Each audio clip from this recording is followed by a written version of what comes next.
નમસ્કાર વિદ્યાર્થી મિત્રો, આપણે ધોરણ 7માં આગળ જે પાઠ હતા તેના પ્રશ્નો જોયા. બરાબર. હવે આજે આપણે જે read the information about the Gir national park Gujarat વિશે જે આપણે ભણ્યા આગળ એનું ભાષાંતર કર્યું. બરાબર. તેના વિશે જાણ્યું બધું, એના સવાલ જવાબ જોઈશું. ચલો, પહેલો ફકરો. જગ્યા જે આપેલી છે સાસણ ગીર જુનાગઢ ડિસ્ટ્રિક્ટ ગુજરાતથી લઈને ક્યાં સુધી બેસ્ટ સિઝન સૌથી ઉત્તમ ઋતુ તેમને જોવા માટેની. બરાબર, એ આપેલું છે તેનું આપણે જોઈએ. Vote is the best time for sighting the Lions? કે સિંહોને જોવા માટેનો સૌથી ઉત્તમ સમયગાળો કયો છે? સિંહોને જોવા માટે સૌથી ઉત્તમ સમયગાળો કયો છે? તો લખવાનું the best time for sighting the lion is mid October, mid June, November and February. જો અહીંયા આપેલું છે બેસ્ટ સિઝન એમને જોવા માટે, તો mid October, mid June, November and February is the best time for sighting the lions. બીજું, what is the area of the Gir national park? એટલે કે જે ગીર નેશનલ પાર્ક એટલે કે ગીર રાષ્ટ્રીય ઉદ્યાન છે તેનો ટોટલ વિસ્તાર કેટલો છે કુલ? The area of the Gir National Park is 1412 kilometres. કે તેનો ગીર રાષ્ટ્રીય ઉદ્યાનનો કુલ વિસ્તાર 1412 કિલોમીટર છે. જો અહીં આપેલું છે એરિયામાં, જો આ બીજું, આ પહેલું, ખબર પડી? When was the Gir National Park established? ક્યારે એટલે કયા સમયે ગીર રાષ્ટ્રીય ઉદ્યાનની સ્થાપના કરવામાં આવી હતી? તો લખવાનું the Gir national park was established in 1965. અહીં આપેલું છે જો એસ્ટાબ્લિશ્ડ 1965 થર્ડ. ખબર પડી? ચલો, હવે વિકલ્પો જોઈએ. Which is not the best time for sighting the lions? જુઓ સવાલ ફરીથી વાંચો.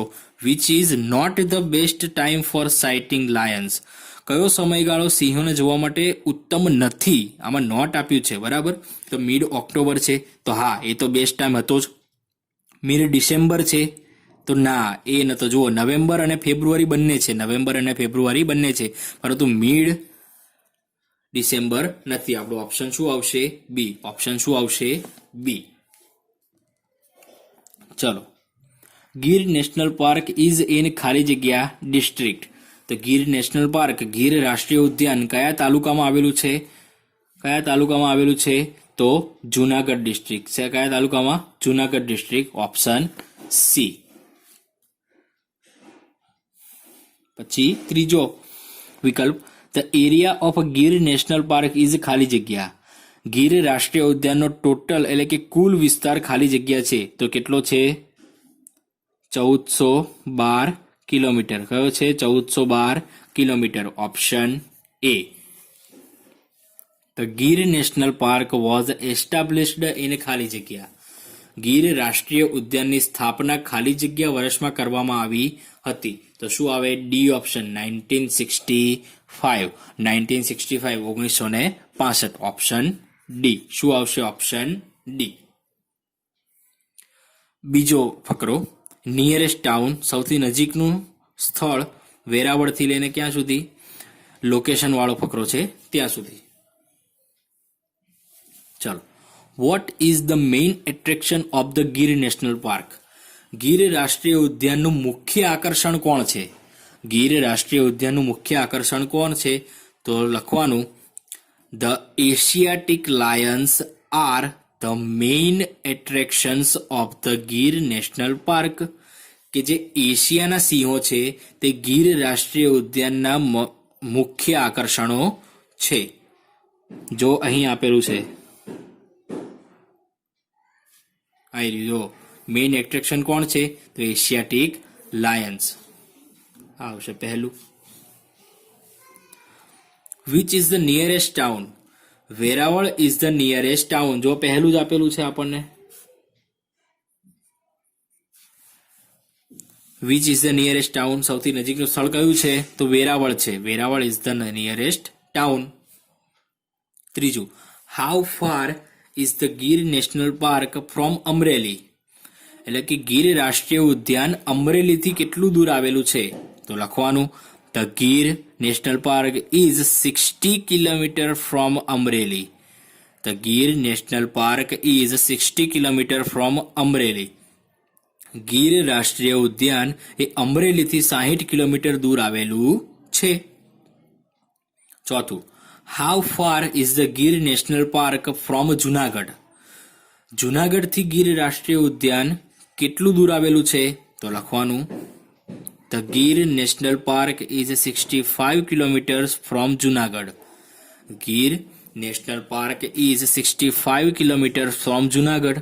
એટલે કે ગીર રાષ્ટ્રીય ઉદ્યાન એ જુનાગઢથી 65 કિલોમીટર દૂર આવેલું છે. અમરેલીથી 60 કિલોમીટર અને જુનાગઢથી 65 કિલોમીટર. ખબર પડી? ચલો વિકલ્પો જોઈશું. પહેલો વિકલ્પ, ધ ખાલી જગ્યા are the main attractions of the Gir national park. તેમનું મુખ્ય આકર્ષણ, ગીર રાષ્ટ્રીય ઉદ્યાનનું મુખ્ય આકર્ષણ કોણ હતા? તો ઓપ્શન બી, એશિયાટિક લાયન્સ. કોણ હતા? Asiatic Lions. The Gir national park is 42 kilometre from ખાલી જગ્યા. 42 કિલોમીટર. જુઓ પહેલો જુઓ અહીંયા, વેરાવળ 42 કિલોમીટર લખ્યું છે, જે નિયરેસ્ટ ટાઉન છે. એટલે ક્યાંથી આવશે જવાબ? વેરાવળ આવશે. શું આવશે જવાબ? વેરાવળ. વેરાવળથી 42 કિલોમીટર દૂર આવેલું છે. કોણ? તો ગીર નેશનલ પાર્ક. ત્રીજું, the Gir national park is 60 kilometres from ખાલી જગ્યા. તો આપણે અહીં જોયું અમરેલી. જવાબ શું આવશે? અમરેલી. શું આવશે? Amreli. The Gir national park is 65 kilometres from ખાલી જગ્યા. તો 65 કિલોમીટર ક્યાંથી દૂર આવેલું હતું?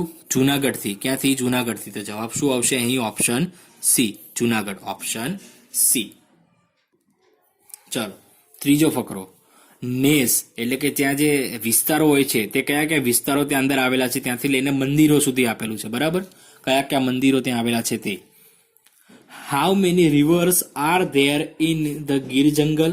Name them. How many rivers are there in the Gir jungle? Name them. એટલે કે ગીર જંગલમાં કેટલી નદીઓ આવેલી છે અને તેમના નામ પણ આપો. તો લખવાનું, there are 7 reverse. Hiran, Shetrunji, પછી તાતરડી, સિંગોડા, મચ્છુંદરી, ગોદાવરી એન્ડ રાવત. બરાબર? જો અહીં આપેલું છે આ પહેલો. Name any 2 temples in Gir. Name any 2 temples in Gir.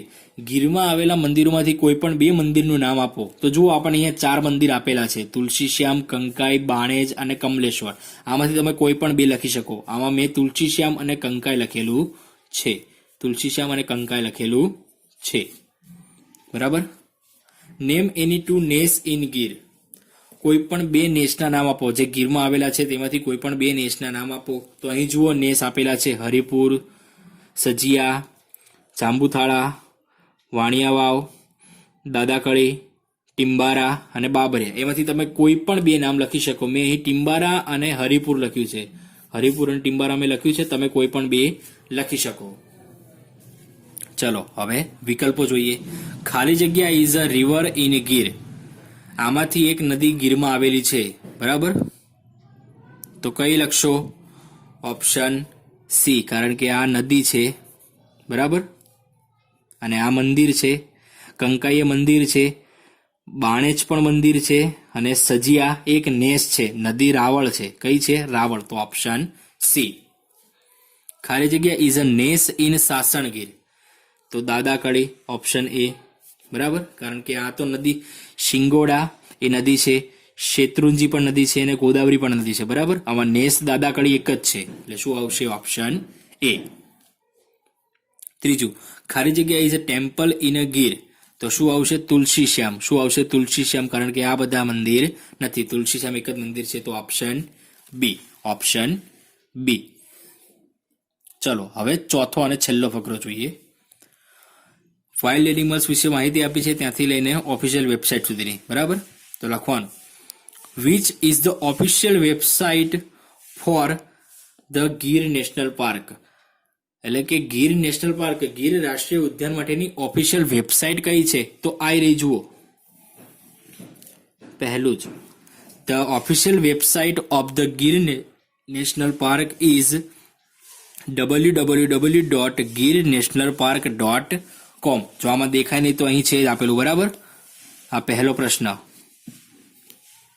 Who is the governing body of Gir national park?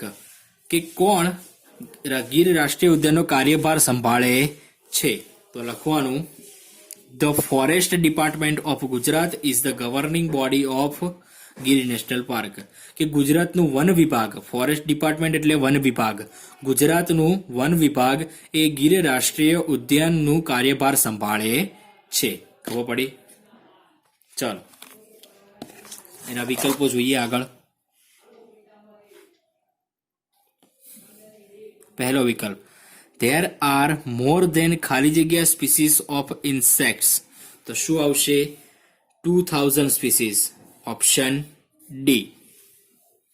There એટલે કે સ્પીસીસ એટલે જાત, કેટલી જાતના જંતુઓ, જીવજંતુઓ છે? તો 2000, બરાબર. એના કરતાં પણ વધારે, 2000 કરતાં પણ વધારે. ધેર આર 38 સ્પીસીસ ઓફ ખાલી જગ્યા. તો બી આવશે મેમલ્સ. મેમલ્સ એટલે સસ્તન પ્રાણીઓ. મેમલ્સ એટલે સસ્તન પ્રાણીઓ. તો સસ્તન પ્રાણીઓની 38 જાત આવેલી છે. There are around 300 species of ખાલી જગ્યા. તો બર્ડ્સ એટલે કે પક્ષીઓ. ઓપ્શન શું આવશે? સી, પક્ષીઓ. ધેર આર ખાલી જગ્યા સ્પીસીસ ઓફ રેપિટાઇલ્સ. રેપિટાઇલ્સ એટલે પેલા જમીન પર સરકીને ચાલતા પ્રાણીઓ. તો તેમની કેટલી? 37. એ 37 જાતો આવેલી છે, બરાબર. આપણે અહીં સવાલ જવાબ બધા પૂર્ણ કર્યા. હવે આગળના જે એક્સરસાઇઝ છે તે આપણે આગળની એક્સરસાઇઝ એટલે કે આગળના વિડીયોમાં જોઈશું.